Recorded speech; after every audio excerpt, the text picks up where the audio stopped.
Diaz brothers are at it again. Well, not both of them, just one of them. Uh, Nick Diaz slapped the mess out of a reporter, right? Apparently, it has something to do with something about that was said on Twitter, you know? And, a lot of these reporters, man, they have a whole livelihood of destroying fighters' images and discrediting. Sorry about that. But from an actual martial artist, these guys who just get behind a computer and got the nerve to behind a computer have never been in a real fight before, right?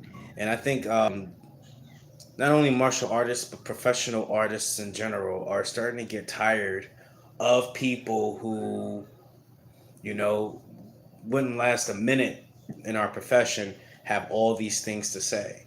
And this is one of the main reasons why I started this from a traditional martial artist perspective, but from a martial artist perspective in general, because there's a whole layer and facet and nuance that an actual fighter and a martial artist can break down a fight in detail than a person who's just a spectator could ever, and especially from a traditional martial artist perspective, when a person who has gone through the system, right, and not just to a gym to learn techniques, right, and a lot of these fighters, man, and artists in general are getting tired of these reporters. Like basketball players are starting to come out against Stephen A. Smith.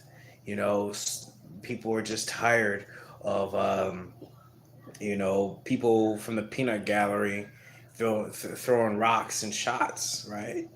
And a lot of these reporters, man, can define a lot of these professional artists' career, because half the time the people who actually watch the sport don't know the sacrifice it takes.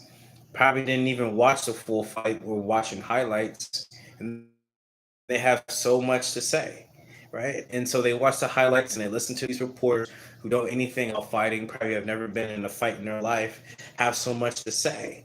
And these reporters get paid, their rent is being paid off of what they say about these people, and half the time it's really bad commentary, man.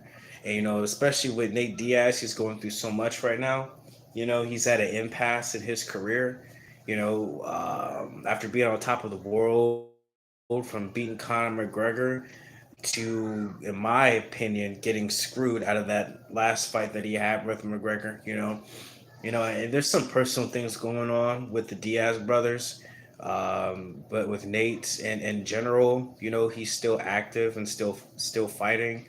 And I think he's in a little contract dispute with Dana White, and he just has a low fuse right now. From a traditional martial arts standpoint, like, you shouldn't put your hands on anybody, especially some geekazoid behind the computer typing.